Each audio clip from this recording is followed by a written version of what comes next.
Oh, welcome, welcome. I almost said welcome, students. I'm just used to saying that at this point.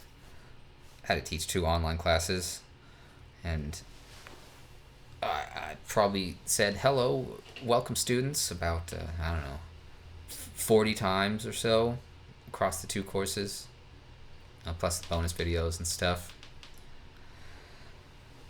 I gotta get it out of my system, and transition back into artist mode rather than teacher mode.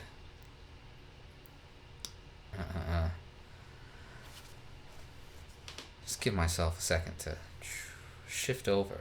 Anyway, let's pick back up with these weekly journals. We're on number 10 now.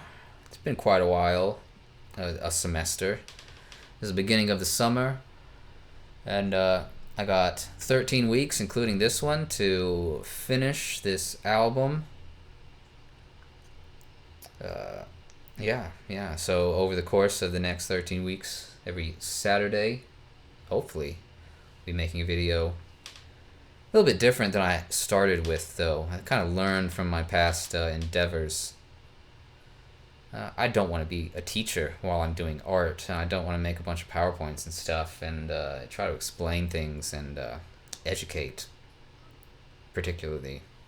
Instead, just do a lot of stuff over the course of a week. I mean, I did a lot of stuff this week. I'm planning on doing a ton of things as the weeks go by. And then Saturdays, just sit down and talk with zero idea of what I really want to talk about, other than just here's all the things I did this week in whatever order I feel like talking about them.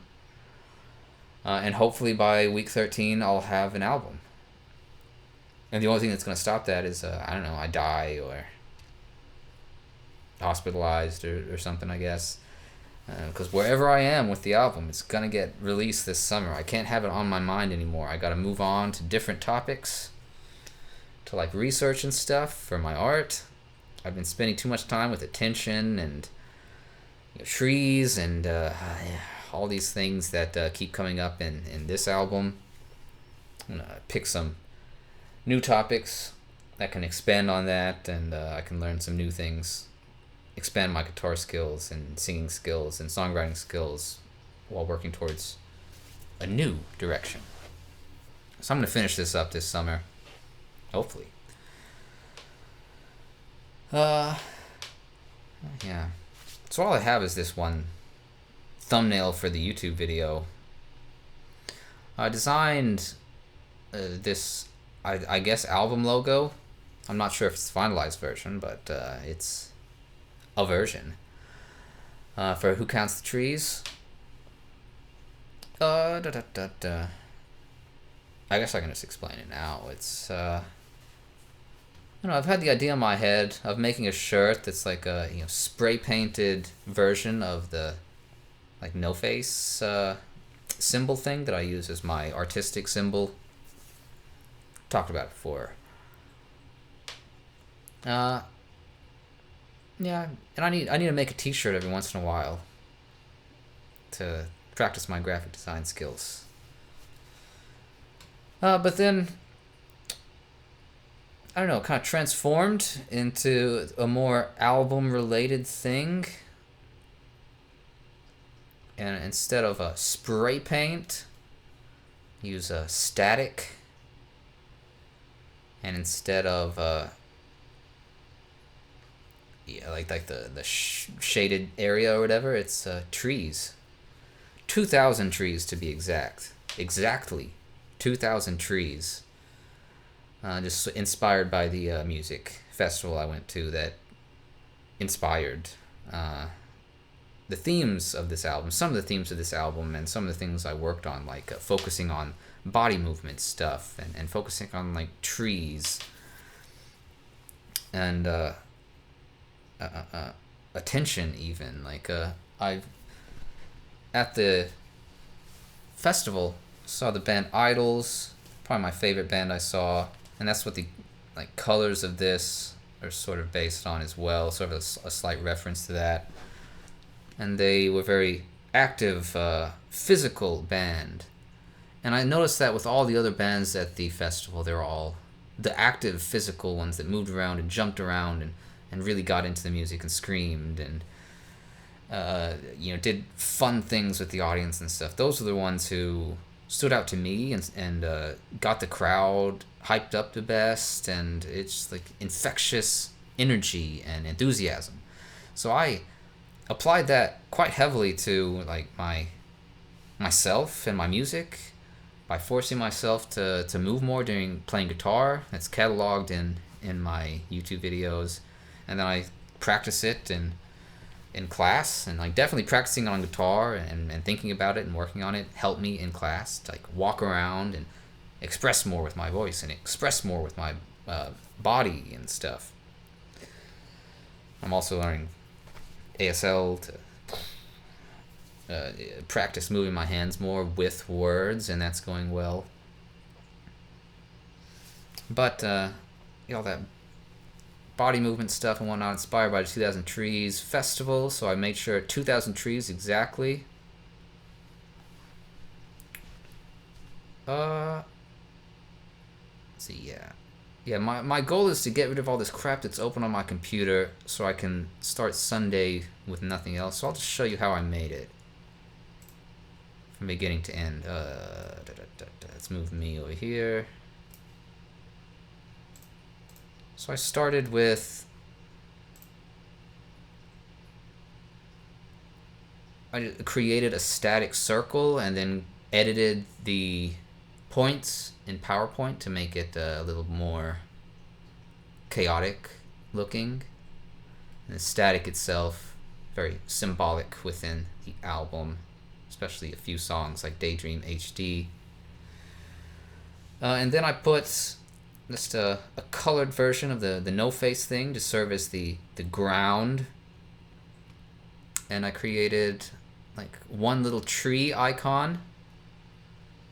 Can I zoom in here? This is just a copy pasted picture, not the actual thing, so it's a little blurry. There's a little tree, little green tree, and just copied that 20 times, and then copied those 20 100 times, extending down below the PowerPoint slide even. And then I spent about 6 hours, I would say, just slowly, one by one, populating every individual tree, planting every individual tree into the ground, the no-face shape. You can see it slowly fills in. There we go, we're down to, it's the PowerPoint, yeah. And my strategy, it was so interesting. Like I wasn't really like doing this as my main activity. My main activity was watching some YouTube videos, pretty much just like 6 hours of YouTube videos. I was listening to them and like paying attention to them primarily. But at the same time I was doing this and lightly paying attention to how I went about placing the trees. Because I started just evenly putting them between the four, and then very quickly the smallest one got kind of filled up, and the second smallest little area got kind of filled up sort of more quickly. You can even see from just looking at the image here, they're a little denser in trees than the other two. So I noticed that and started putting like 4 in the big ones for every 1 or 2 in the smaller ones.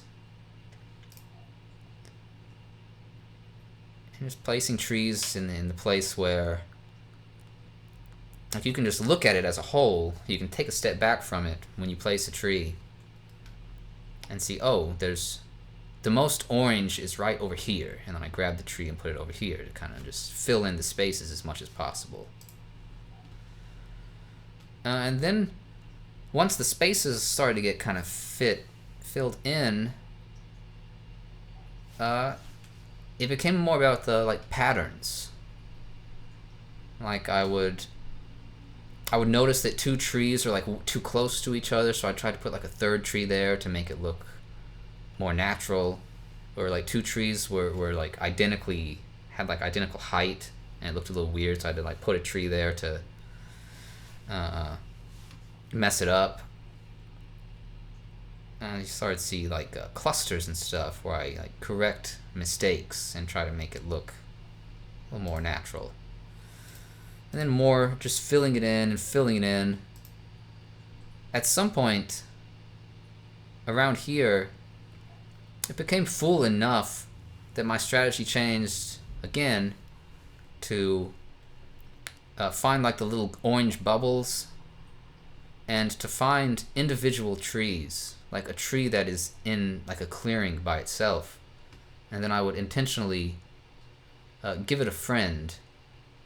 I put another tree next to it. So I got to be a little Bob Ross, like 100 or 200 or so times, and place trees next to each other and just give them friends and connect them all to each other. And until eventually, yeah, it just became, even while I was looking at it, I didn't even see trees anymore, because it just becomes a sort of just pattern. It becomes a forest. And then, get rid of the... Oh, if you notice here, there's a little fella. That's me, I guess.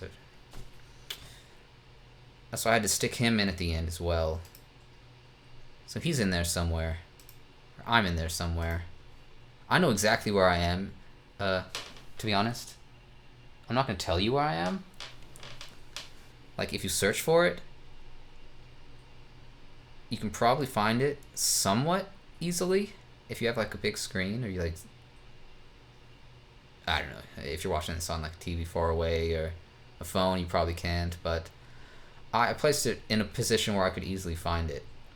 And I mean, it's the only green circle in a field of green trees, so if you scan it, you can probably see it fairly quickly. And if somebody's holding like the album, I was gonna say in like a CD form, but who the hell has CDs? On like a vinyl or something. And if this is the vinyl like cover, then they can look and like, oh, there's the person. Oh, like a little Where's Waldo. But that's symbolic and whatnot. In some like first two videos, I used like those like search things where it's like X's and O's. And I might have talked about that in previous videos, I don't know. But when something stands out like that, like a circle in a field of trees, or I guess forest, not a field of trees, then it's easy to find. You can imagine a giant like wall of X's. If there's one circle in there, you can pretty much instantly look for it. Something I've taught in psych labs before, feature search tasks. And then what the font, I had to pick between different fonts, stylize it a bit. This font was actually generated by an AI. Like I gave it some parameters and then it like spit out a font, and I thought it looked interesting. At least for like this one particular usage. It's yeah.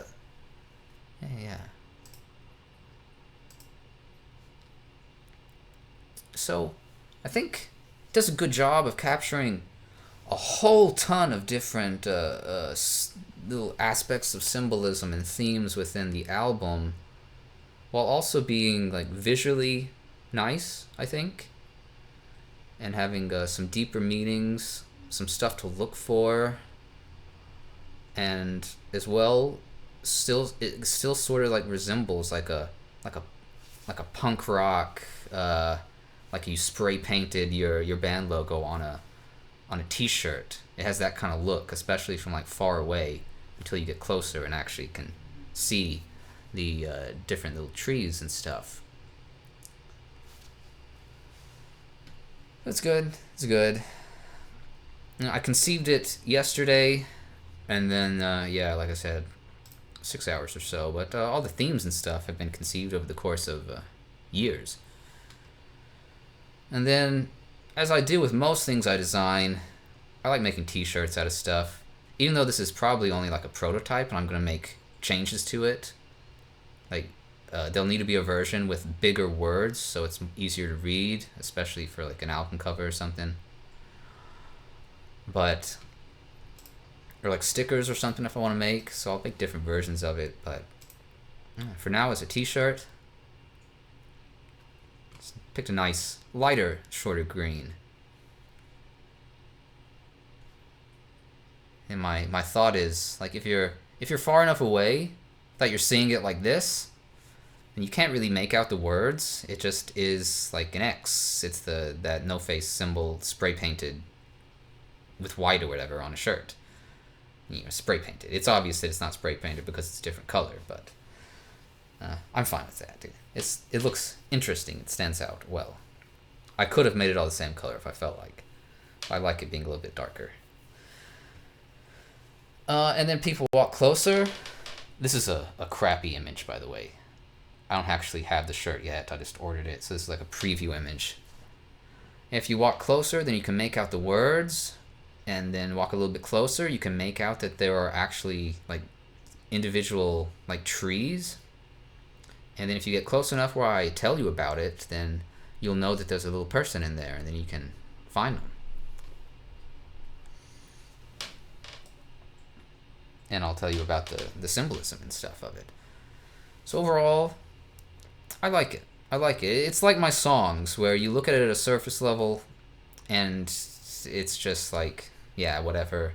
And then the more deeper you go, the more meaning there is. But you need more personal insight to get greater meaning than that from the source itself. And that's all art. That's not my art, But yeah, I would consider it art. I guess. Sure. It's art. I've declared it. So I can get rid of that. Alright, moving on.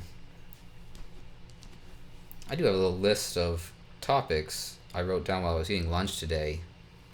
Just want to make sure I hit everything. Oh, so that's the logo. That's cool. That's what I've been working on. Every Friday, I work on design stuff. I'm going to be working on... yesterday I managed to pound out a whole ass album logo that I'm pretty proud of and fine with, being like the cover of like the album or whatever. And over the course of 12 more weeks, I guess I'll work on the music video during those Fridays. Yeah. That's going to be the big main thing, getting a music video that looks good. I'll try to create some stickers for the album, probably based off of this design. Once I get my t-shirt and wear it and like look at the flaws and the things I like about it, I might make some changes and modify it and then make a better version of the shirt. And years later, maybe I'll actually sell it to other people. When I hit album number 5, that's when I plan on getting popular enough to have 100 or so people where I might want to like sell a t-shirt or something. Yeah, kidding. At some point, when I feel like advertising and marketing, I think that might be one of the like big themes of album number 3. Actually, for album number 2, Who Counts the Trees, it was a lot about like the negatives of advertising and the negatives of attention and demagogues, or like influential people and influential ideologies and stuff that negatively influence us, and positively, or how we can find positivity within that static by having experiences and with people and creating memories and stuff and building ourselves as human beings. That's kind of what it all became about in relation to advertising and stuff. And I learned quite a lot about it from that. And want to look more at the positives of advertising and marketing, just a social expression with the intent of selling things to people, making products. I don't want to give up any amount of how my stuff is art, but if I can have it be completely like art and represent me, but as well make it into a product that people care about on top of that, like I don't think so much that it's a trade-off anymore. I think how artistic something is and how much production value it has are two separate things. And they get kind of convoluted because so many people like sell out. So many people decide that like the thing they make, they care more about the money than the thing they make. They care more about their money than their lives and their friends and stuff, and their whole existence becomes about capitalization and production. Very sad existence that some people try to push on themselves and others. But after thinking about it so long, studying it, researching it, actively making art about it, and fighting against it to some extent, yeah, I think they're two separate things. And you can make a product and market stuff as long as it is something positive, and as long as you do it in a positive way. So I want to look at more specifics about positive ways to market and how to, I don't know, how to increase the marketability of positive things. Like, how do we make people in the world give a shit about health getting better and crime being reduced like across the U.S. and most of the world, and people coming out of poverty in Africa by the millions? Like, we never care about that or think about that. What we care about is some rapist or murderer or some stupid war over some stupid ideologies that's going on across seas. And we always focus on those negative things, and that's what people advertise to us because that's what sells, that's what gets attention. But I want to focus on the good. I want to focus on like, how does somebody like a band or somebody like a politician who actually cares and isn't just trying to use people, how do they use like positive skills to make themselves into a product or make a product that positively influences the world? So what's that? Marketing and like charisma and stuff. Basically everything I researched for album number 2, I want to research again from a more positive, more optimistic kind of standpoint. I think about ways that at some point in the future I can advertise myself and be okay with that, because I'm still very uncomfortable with that idea of capitalizing on anybody's time or attention or money or anything unless I'm providing something useful and meaningful. That's a mindset that we need a lot more of in this country, at least. If you go to like Japan, even if you buy like some crappy $10 product, like there are standards of honor and ethics and stuff for making sure that product is worth $10. Whereas in America, the practice is, hey, let's try to make a $10 product and then sell it for $60. Like I have a pair of leather gloves I got for $10 in Japan that's super nice and lasted for years. And I have like a backpack and jackets and a hat and stuff that's all way nicer than stuff I could get in America for 5 times the price. And it was cheap, and you know, they care about producing things, I mean, because that's like built into the society that are good and meaningful. But why does America suck at that so much? Why is there so much Donald Trump in the news? Why is there so much Israel Gaza bullshit? And most people don't even know what's going on over there. They just believe whatever 4 news articles they saw and whatever they're told to care about. And why does no one care about giving positive information to human beings? It's a horrible epidemic in the world of just people being scared and people focusing on negative things all the time, and narcissism and loneliness and etc., etc., etc., that all kind of stem from the same thing of people trying to do the bare minimum while getting as much as they can out of other human beings. I mean, capitalism is good in its own ways, but any system has its flaws, and they always need to be worked on. This machine has no brain. Use your own. And that applies not only to my guitars I've talked about, it applies to us, it applies to systems of government and stuff. Like, we need to, more and more so, stop trusting stop trusting machines. Trust other people.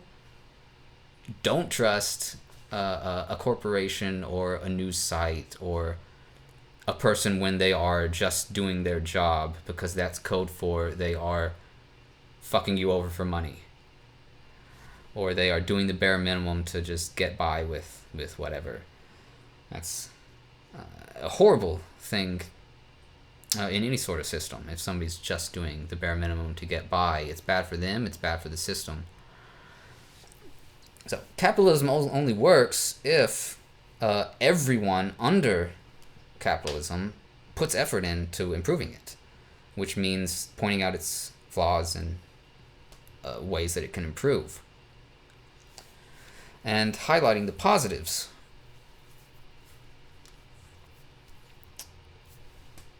The hell am I talking about? I don't care about politics. Except for protecting people from politics, honestly. But I guess is capitalism politics? I mean, I guess. And people make it a political thing, but it's really just a mindset of being okay with taking things from other people for yourself. It's like narcissism incarnate in the form of a social system. But I digress. I've learned too much about this political bullshit and advertising and stuff, and now I just hate it. The more you learn about it, the more you just hate it. And but that's the world, and that's I guess what I have to work on improving in my career. Just trying to increase positivity in the world through advertising positivity, and trying to fight the advertisement of negative ideas and products and people and stuff. That was a random rant that came out of nowhere. It has been on my mind a bit, so it's good that I got it out there. But yeah, that idea that let's see, this machine has no brain, use your own, definitely stuck with me. And while it started as just like a fun way to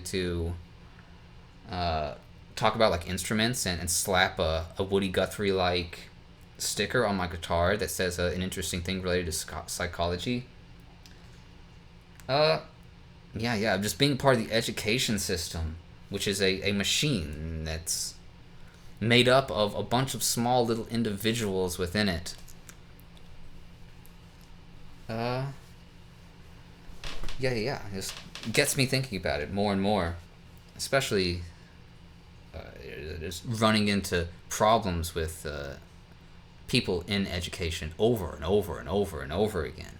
Those kinds of people who you ask them for help and they are just doing their jobs, so they're doing the bare minimum, sending robotic emails and just going there for a paycheck, yawning, listening to music,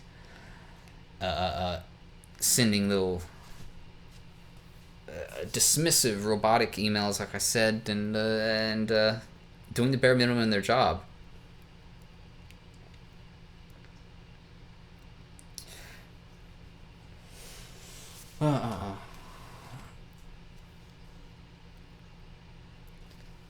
But I'm debating. The silence is me debating in my head how much I actually want to say related to like things that have happened, because I don't know who watches these things. My former students, some random people, employees or whatever. So I won't be specific. But a lot of people suck. They're either the lazy type, which is not really laziness. Like somebody who, I just feel bad for somebody who goes to work and doesn't enjoy it, because that's their life. Or like half of their waking life, they are doing something they don't want to do, and they're just kind of going through the motions. And everyone suffers because of it. Everyone suffers. They suffer because they're not happy, and they could be doing something they enjoy. And their life would have been so much better if in college somebody had stopped and guided them down a path of something else other than education, because they don't want to be doing this, or guiding them down a different path than like politics or something, like if they don't want to be doing it. And then the other type of person is the narcissist. That's the other extreme. The people who try to just push their, or try to use systems to like get authority and attention for themselves, trying to get like fake respect from students and other faculty members and stuff. Yeah, and then attempting to create some social hierarchy in their minds. Like, there is no social hierarchy. We aren't monkeys. Like, we are all, once you hit 18 years old, we're all just, like, equal and the same. But then, this one asshole, because he got a doctorate, thinks that he has the authority to, like, tell other people, like, how to live their lives and stuff. And I feel bad for the narcissist too, because I mean they're gonna die sooner. They're not gonna have healthy relationships in life. Yeah. And how much of their life are they really enjoying, trying to lord their power over people? So those are the two main kinds of people that suck in the world. People who don't have enough energy to live for themselves, and people who have energy that they direct towards negative things. In general, I guess. You didn't need to hear that, I'm sure, but I needed to say it. Anyway, how long did I just talk about that nonsense? Not too long. I could talk a lot longer about it.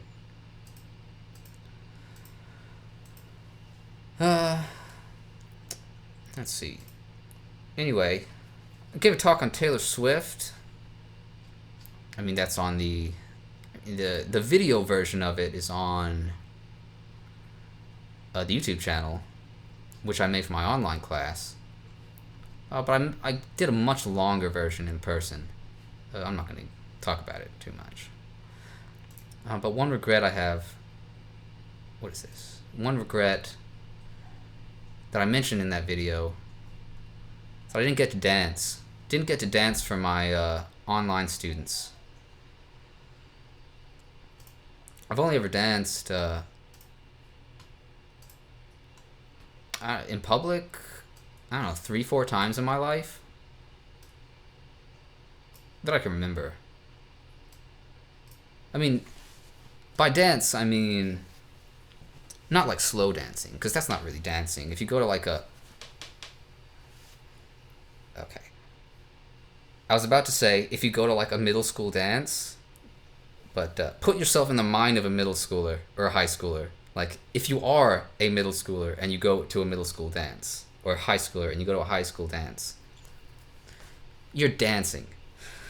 And what dancing involves at least when I was going to school, and definitely nowadays, is either just simulating sex, which is grinding and what's it called, twerking, and different variations of those things, or which is not difficult at all. You shake a sexual organ at the person you're dancing with. And then there's slow dancing, which is just kind of you hold each other and slowly walk in a circle or spin in a circle. And those are the two forms of like dancing that people in the US at least learn nowadays, unless they take specific dancing lessons. Simulated sex and not really dancing, just kind of touching each other.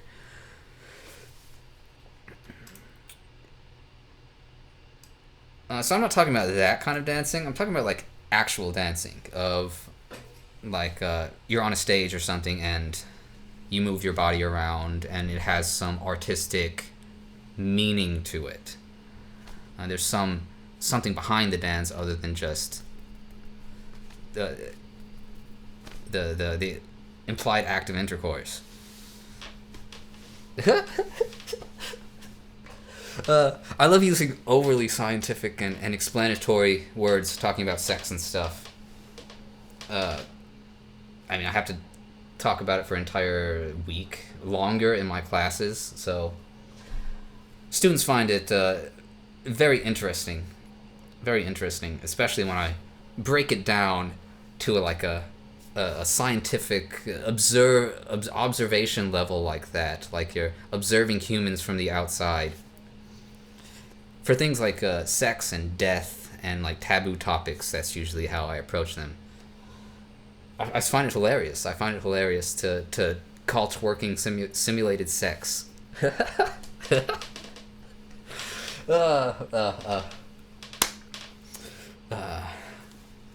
Anyway, what the hell was I talking about? So I've danced under the effects of alcohol a handful of times, maybe, where you just like don't pay attention and you just kind of move around, whatever, like a club or whatever, in a horde of people. Done that 2 or 3 times, maybe. Other than that, I took one salsa dance lesson. I don't remember any of it. It's very methodical. You like learn all the little steps. But I could never learn to dance. I never want to learn how to dance. Just like I never want to learn how to play guitar or sing. And I've still never taken a singing lesson or listened to anyone's advice really on how to sing. I just kind of do it. I want to do the same for dance. So, like I said, I took Idols as inspiration and the other bands at 2000 Trees as inspiration for wanting to move around more. I applied it to playing guitar. I applied it to teaching. So I learned a bunch of body movements that I guess can be interpreted as dance if they're put into a rhythmic pattern. So let's see how that goes. Anyway, for the Taylor Swift talk I gave in class, for that one song, I put my hood on, and I just kind of stood in the front of class and just kind of let loose and did a few little dance moves that I had no idea what I was doing. I just kind of moved around randomly. It went fine. It went okay. I had no idea what they were looking at or doing. But I enjoyed myself. I'd never done that before. Fairly cringe if somebody else did it, but me doing it, I didn't really care. It was educational purposes, so it had a purpose, had meaning. That was the first time I've ever like danced. I guess like on purpose and not drunk. Yeah. I mean, that was a big point of it, was just let go, just get your body into it and get into it. I don't even do that at home really. when I'm listening to music. I don't like dance along to it or anything. But I thought it would be fun for that class. But I didn't record it. Maybe some naughty little student recorded it with their phone, even though I told them not to, but I didn't record it. I have no idea how it went. I have no idea how well I danced. So I had to do my own little dance thing.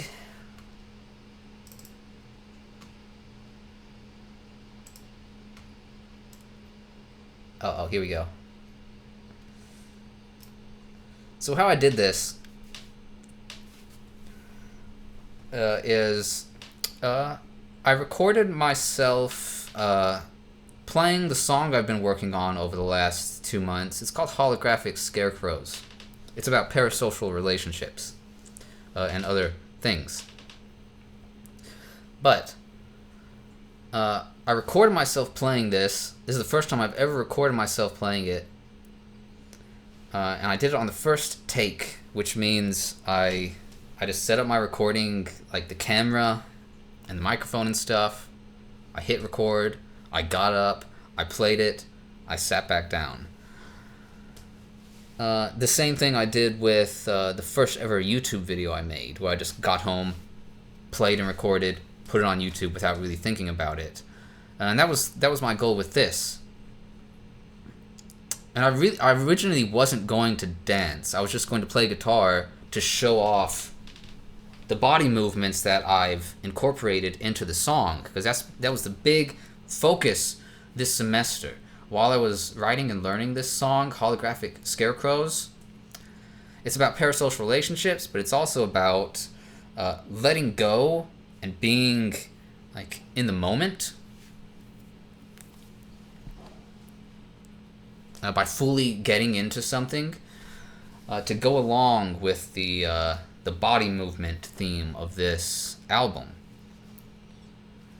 So again, the purpose of the original recording of that song was just to play it and show like how much I've learned when it comes to moving my body with the guitar, of like bending my knees and moving my shoulders and stuff. And I was going to talk about it and like obsess and observe myself. But the camera like recorded something else. It accidentally recorded the screen instead of me playing the guitar. But I really liked the way I played.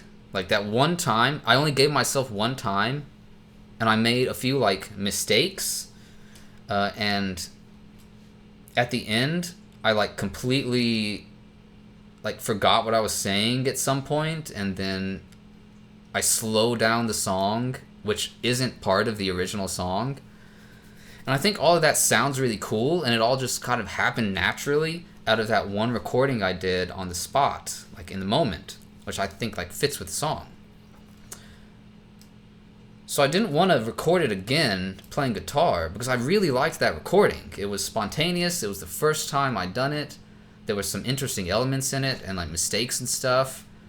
And I completely changed the ending and like the speed of it and the feel of it just to adapt to me forgetting the lyric and having like to think for a second about what to do and like slowing down and deciding if I want to keep going or not. And some other interesting things that I like accidentally did that sounded nice. I like those things. I want to keep them, so I wanted to keep the audio, but I didn't have a video to go with it. So that was the inspiration for this dance. So I took my headphones, put them on my head, and listened to this recording of myself in binaural audio. That's what this is. It's a microphone in each ear. So when I was listening to it, it was like I was actually there playing it from my perspective, but without holding the guitar. And the idea was that I was going to listen to myself playing the song, and I was just going to like let my body move, mostly in like the same way it would move if I was like playing on the guitar, like move my hands and my fingers in that way, and just see what that looks like, and just move around to show body movement. So I actually, in my apartment, like, opened my window and the curtains and blinds and stuff. I stood and I had headphones on and I danced to my own song and recorded it. I practiced twice, which means I just, like, I listened to it one time and just kind of got an idea for, like, the timings and stuff, because it's not perfect to when I play it and practice it myself. I had to, like, know when, like, there was going to be a break or something in my own song because of the mistakes and stuff I made. So I had to sort of prepare for that, like what was coming up. And I did one, like, practice run where I just, like, stood in front of my mirror and while listening to the song, like, okay, what the hell do I even do? I just move around, I guess. Move my arms, like, move my head, like, sing along, like do motions. What do I do? So I just loosely sort of thought about what I was gonna do and planned a couple of things. Like, there's a few actions I do that are, like, pre-planned, but I don't know any dance moves. So this video of me dancing is a combination of me just randomly moving around to the music and me, like, moving the way I would play guitar. So sometimes I do, like, an air guitar, not too much, but most of the time I'm standing and, like, I'm moving my elbows like this. It's not very good dancing. And then I eventually, I think halfway through the song, I loosen up a bit, like my shoulders and stuff, and I get into it a little bit more. I do a lot of these weird things, and like this and stuff, like with my hands. I use my hands a lot when I'm dancing, if that's what you're going to call this, moving around randomly while listening to music. And I think it's because I teach so much, and I learn ASL stuff, and I practice using my hands and talk with my hands. So in the moment I'm listening to music, my idea is, like, I want to like create, like, a world with my hands as I'm listening to it. Especially since I know all the lyrics and the themes and stuff, I want to, like, express them with my hands. So it's a combination of me, like, going along with the guitar and moving my arms and fingers like that. Sorry, my phone made a thing. As well as just, like, teaching while I dance by, like moving my hands, and then, like, I do some, like, pantomiming sort of stuff. So I'd say it's about 95% unplanned, 95% unlearned, just randomly moving around. Whether or not it's actually dancing is entirely up for interpretation. But, you know, my thought is, like, whoever the first dancers were, they didn't use a guidebook. Whoever played guitar first didn't use a guidebook. Whoever sang first didn't use a guidebook. Somebody just did it, and then somebody else watched it and, like, wrote down what they did. Or they did it and then they wrote it down themselves afterwards, trying to explain what they did. Any sort of techniques people learn are just half-assed attempts at copying somebody else. When it comes to guitar, singing, songwriting, dancing, whatever it is, in art or in performance or whatever, it's just half-assed attempts to do something else. Like, of course, like, I could learn a Napoleon Dynamite or a Thriller dance or something if I really wanted to. Would that be me dancing? Or would that be me just making myself into a product? Copying what somebody else does to try to get attention with zero sort of creative effort, even though there's a lot of skill involved. So that was my mental inspiration for being able to dance on camera. That I'm going to approach it the same way I do singing and guitar playing and stuff. I'm going to approach it as, I'm just going to do whatever the fuck I want, with energy and meaning, and if other people don't like it, they kind of suck, and if I don't like it, well, I am gonna like it. Like, even if I I make mistakes, I'll learn from those mistakes and get better at it. And I never, ever in a trillion years would have thought I would ever dance or record myself dancing, but the things we do for art. Ooh, how long am I gonna stall before I play this video? How long am I gonna stall? I can't think of any more things off the top of my head to randomly say. Oh yeah, sure. I can talk about music stuff. So, like I said, on Fridays I do design stuff. On Thursdays I'm going to be doing audio stuff. Audio mixing and mastering, which apparently are two different things, even though they're mostly the same. And this is software for doing that. This is the song I'm going to be playing. So I've been kind of learning how to make recordings sound better. Mixing is when you're combining a bunch of different like microphones or recordings or timings or whatever into like something that kind of sounds good, and then mastering is when you take that final thing and do mostly the same techniques but in a different way with different skills and make it sound all good together. And apparently those are two separate things, and that I'm trying to learn. So this plugin that I have, not necessarily the software, this is external plugin that goes in the software, Ozone.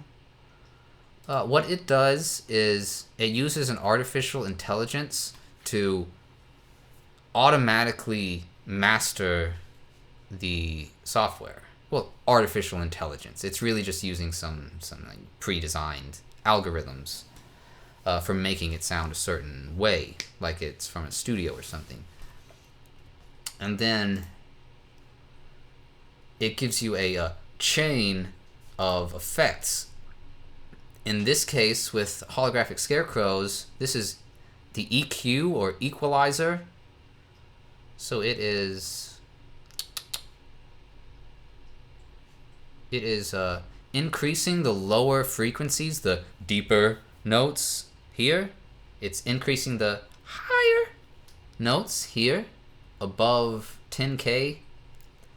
And then it's doing some other stuff here in the middle ranges. This area is around where my speech is. Like male speech is somewhere between like 100 and 300. Especially when singing, it varies a lot, but that's like normal singing range. So it's kind of lowering my voice. It's increasing the sounds of some of the instrumental stuff. And it's doing some other things based on some algorithms that I don't understand yet. Let's see, it's doing impact, whatever the hell that means. It's this is assessing the stereo sound. So since I'm using binaural microphones, there's audio from the left and right ear that are different, and this kind of visualizes and lets you control how much goes into the left and right and how balanced they are and stuff across like different frequencies. Clarity is how clear it sounds, I guess. Stabilizer stabilizes it, I guess. The dynamic EQ is some kind of specialized equalizer. And then the maximizer maximizes the volume of it, so it sounds like if I put it onto Spotify, it would actually sound the same volume as other Spotify songs, hopefully. Or if I put it onto YouTube or something. So that's the chain of effects it gave me to correct my song and make it sound more like produced. I mean, it loses the raw audio input of the microphones, but it gains production value. So it's a bit of a trade-off. Definitely a trade-off. I kind of like the original version better, but the version that's in the video is the modified version. Let's see, as well, there's a declicker, which takes out clicks. Actually, yeah. Let's just play a little portion of the song here. And I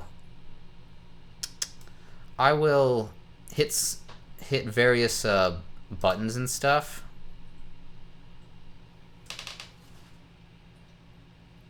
Let's see. I'll just tell you what I do beforehand because I'm going to turn my microphone off. First, I'm going to click output clicks only, and that's going to only play the clicks that are in the sound. These are the things that it's taking out of the audio. Then I'll play the, whoops, and then I will output crackles only. Crackles like kind of sounds, but in this case, it's filtering out the sound of my cat's water fountain, actually. So you can kind of hear like the watery sound, and it's just taking that out of the audio. And then I have something called Nectar, which is from the same company as Ozone, and it specifically modifies voice. So I have that running first, and that's doing some stuff to the vocal frequencies and to my voice specifically. I'm going to hit, it has an AI too that kind of detects your voice and modifies all of these and builds this. But I'm going to hit the bypass button, and that's going to turn it off. And then I'll turn it back on. And then I will do that with Ozone. So you'll be able to hear like hear the sound without this. And then after I do all that, actually the first thing I'm going to do is play it without anything and then with everything. I'm sorry if you didn't follow along with that. I followed along. This video is for me, remember.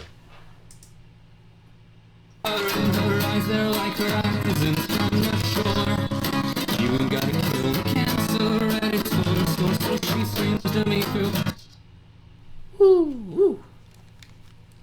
I'm not going to do any of that stuff I just said because trying to run this while recording is going on is just really stuttery and awful sounding. So I explained it at least. Take my word, all of that stuff and those effects make it sound different. Better to everyone else, but less natural. So over the course of the next 12 weeks, this is going to be my Thursday thing, learning how to do this better. Breaking down what an equalizer is doing, how it's doing it, and why it's doing it for my songs, and trying to learn it better, and all those different little elements of the chain that it gave me. I want to learn what like each of those things does enough to be able to tweak it in little bits. Because that's what you're supposed to do. You're supposed to use the AI to kind of get you there in the first place, and then you use your ears and your skills to refine it into a finalized product. At least that's according to my general knowledge of AI and the little bit of research I've done on audio mastering stuff and this specific software. It sounds okay with just the default AI, but it takes a professional to really understand and listen to and fully modify it. And before I close this, one more thing about the audio is that, like I said, I recorded it with these binaural microphones on either ear to capture like my body movements and stuff in relation to the guitar, and to capture like the deeper tones of me like moving my jaw and stuff. It does a lot better with that. The binaural microphones on my head. And I also had this microphone you can't see. Here's a quick glimpse. That I always use for videos, so it's not like a special microphone. It's the Bluebird stationary sort of microphone. And I combine those together. So it has binaural audio in the stereo for the right ear and the left ear that should have, that are like the primary audio. And then it has this centralized point of the stationary microphone. And as I was moving my body around quite a lot for this song, it captures like these microphones are the same. They're always attached to my head, even though my head's moving around. But my distance to this third microphone and the relation to the third microphone is constantly changing. So that I did some sort of similar things with my first album. This is my like first attempt at testing out an audio setup with microphones to kind of see how it sounds. Because I do want to get some of that natural stereo audio from using binaural headphones or binaural microphones on my ears and capturing myself moving. It's a fairly interesting and I hope effective way of adding stereo and adding more natural sound to it. Oh man. Anything else I can talk about? Anything else I can talk about before I show myself dancing? Did I make any changes? Nah, get out of here.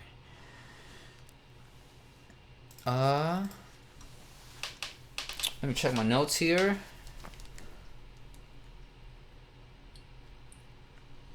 What else do I gotta talk about? Well, that's everything. Except for talking about what the song is actually about. I mean, I said it's about parasocial relationships. Parasocial relationships are when somebody believes they have sort of a close relationship with someone they don't, or who doesn't like return it. It's usually like somebody is really attached to a celebrity or a politician or a YouTuber or a Twitch streamer or some figure. It could also be like a stalking relationship, I guess, where somebody... Oh, not I guess. It could be that as well, where somebody admires someone from a distance and they envision themselves as having a relationship with them, but the other person doesn't even realize they exist. So any kind of celebrity probably has like hundreds of these people who are in love with them, and even though it's completely unreciprocated, and the celebrity probably doesn't even know who they are. But anyway, I had a student who was obsessed with this Jordan Peterson guy. Definitely in a parasocial relationship where they kind of admired him a bit too much, like a family member or something, and they actually like defended them as if they were like someone they actually like love and care about, and it's not just some like celebrity figure who's trying to take advantage of them, which is what Jordan Peterson is. Like an internet celebrity, fake scientist he's technically a psychologist, but he doesn't really know what he's talking about, and he spreads nonsense through the world. So this song originally was more related to specifically Jordan Peterson and me just fucking hating him. He's like a horrible human being who manipulates and a lot of different people, which is one of the big things I'm fighting against with this album. Manipulative, like horrible public figures like that spread misinformation. So that was the inspiration initially for this song.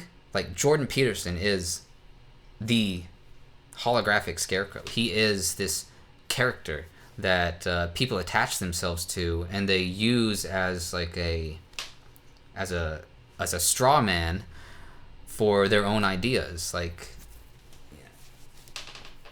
it's impossible to talk to somebody who just believes everything that some celebrity says or that some like historical figure says, because like am I talking to you, or am I talking to Jordan Peterson? Am I talking to you, or am I talking to the people you're constantly quoting? Am I talking to Descartes and Aristotle or something?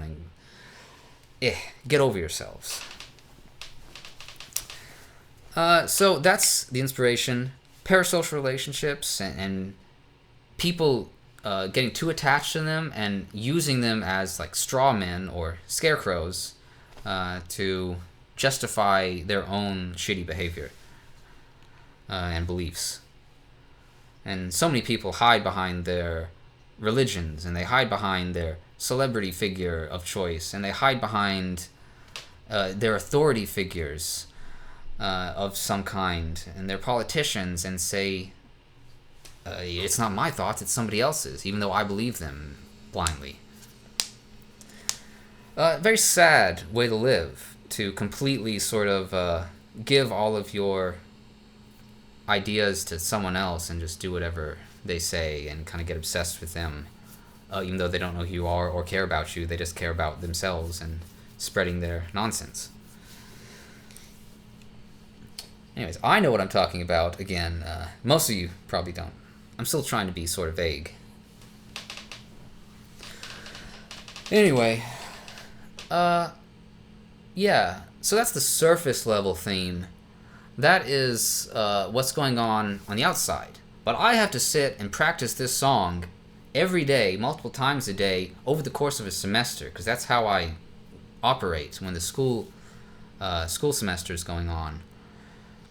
So I pick it up, I play, and I don't want to think about negative things every single time I play it. So underneath, the actual core of the song is about the technique of letting go and becoming no one, as I put it. My artistic name of no one. It's just completely giving yourself into the moment, being mindful, and living within the experience. So while the song is about that, it has like subtle indicators that it's actually about something positive. If you look for it, you can see it. I could explain it more if I wanted to, if I had the lyrics up on screen. But I'd rather the lyrics just appear as the dance happens. Yeah.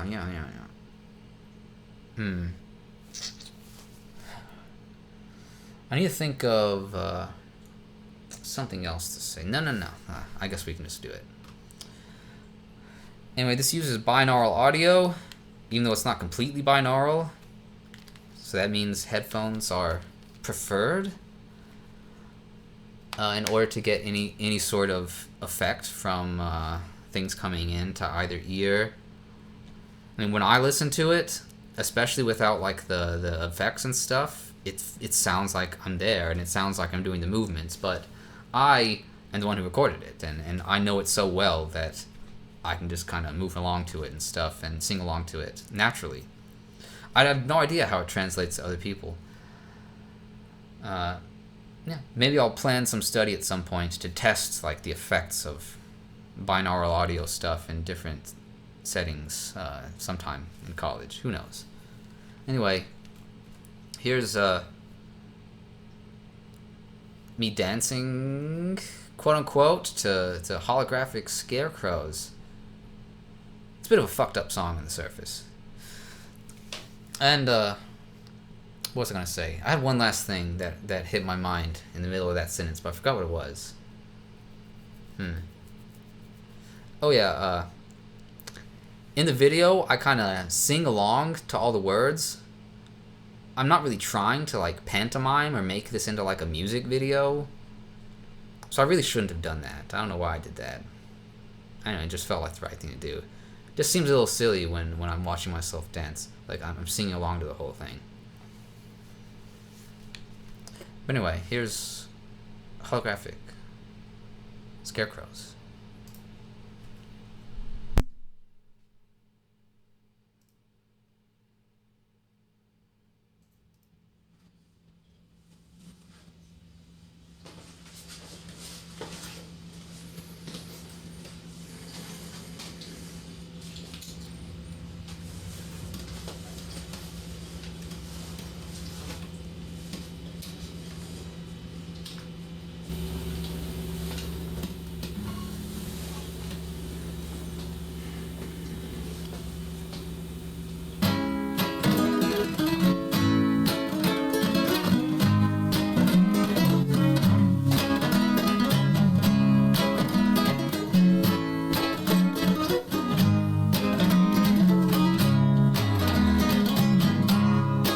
find a way to kill the time.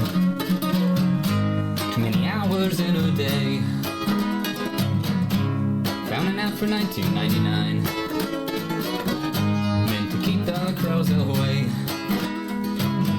I lay my phone out with the screen face down, and she appears in front of me.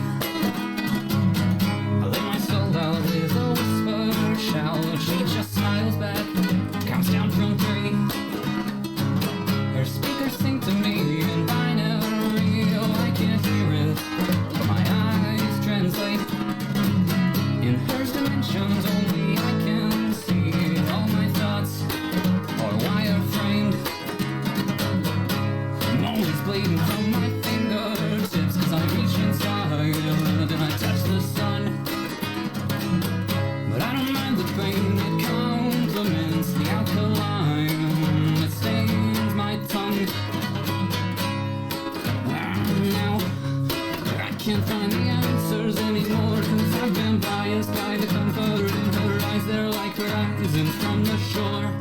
You gotta kill the cancer at its source, so she screams to me through streams of information through my mind into my core. Like, subscribe, and follow me for more. She says so suddenly, relieving me of all my thoughts, but that's what I'm here for. These holographic scarecrows are the death of my free time. I kinda like the feeling though, it leaves me numb inside.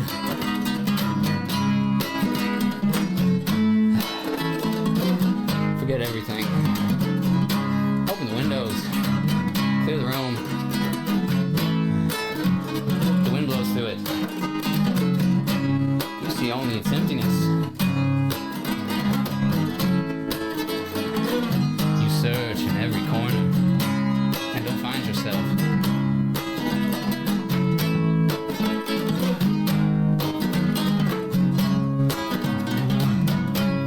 My days are dead and buried now, gone without a wake. The crows are circling around, but I don't got much left to take. I stay inside so I can hide from all the noises that we make.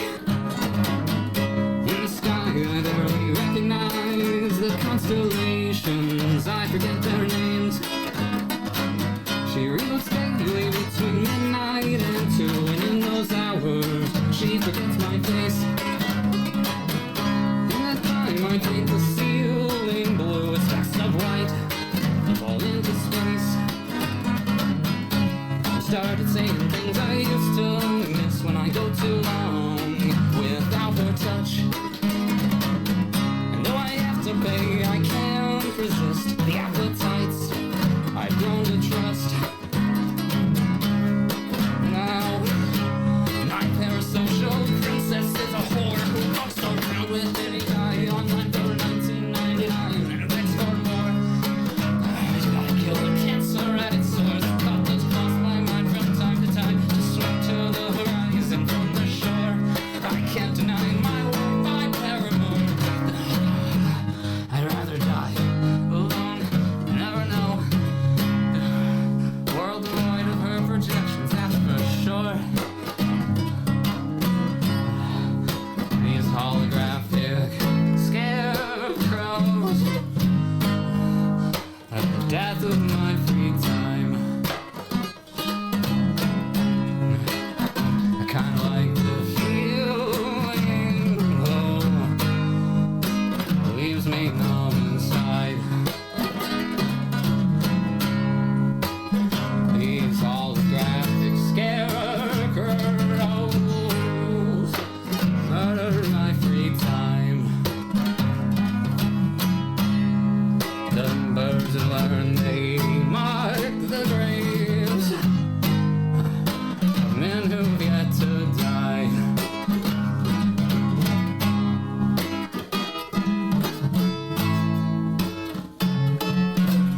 Oh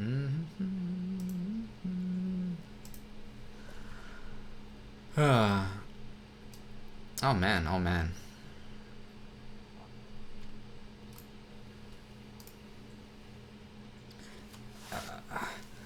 Playing videos while recording, so stuttery. Hopefully the audio at least is okay, but I kind of like it. Whatever. It's jittery, stuttery dance movements from the computer being slow or whatever. Suppose I need a better computer nowadays. Huh. What else to say? What else to say? Yeah. Hopefully, over the course of the next 12 weeks, I can get way better at recording, way better at audio stuff, finish up the design stuff, publish the album, get all that out of the way. What else to say? What else to say? I'm trying to make sure I completely empty out my thoughts and stuff for the moment, so I can go into next week with nothing on my mind and focus on making progress. It's a big part of these nowadays. But yeah. I thought of something while the video was playing that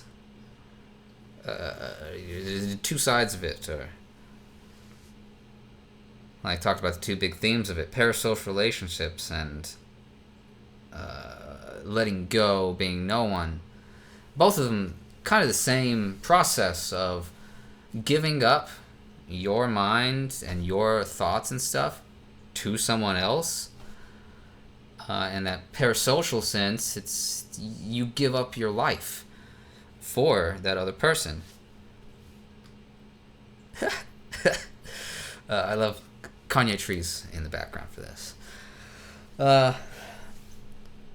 But in the personal sense, and the more positive sense, is you become no one for yourself. You decide that you just want to clear your mind and live in the moment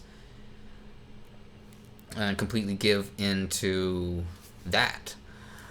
Be in a parasocial relationship with yourself, at least sometimes. While I was dancing, while I was singing, I had sunglasses on and I was looking at the mirror that's behind my camera. And that's who the song's for. The song is for me and about me, from me. There's no she.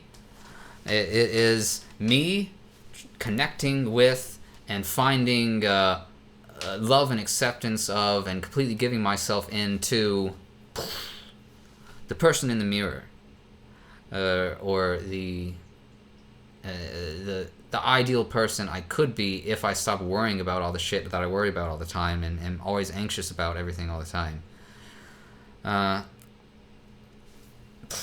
Become no one in the moment.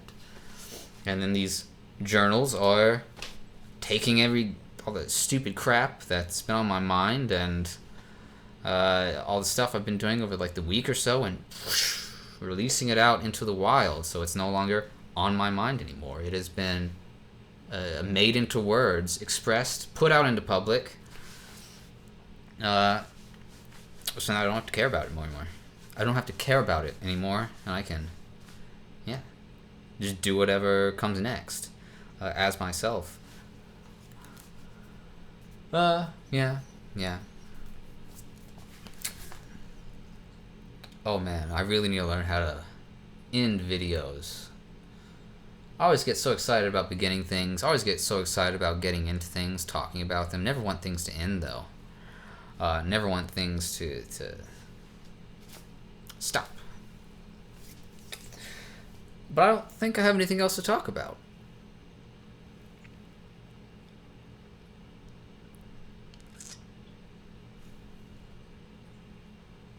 Feels good. See ya.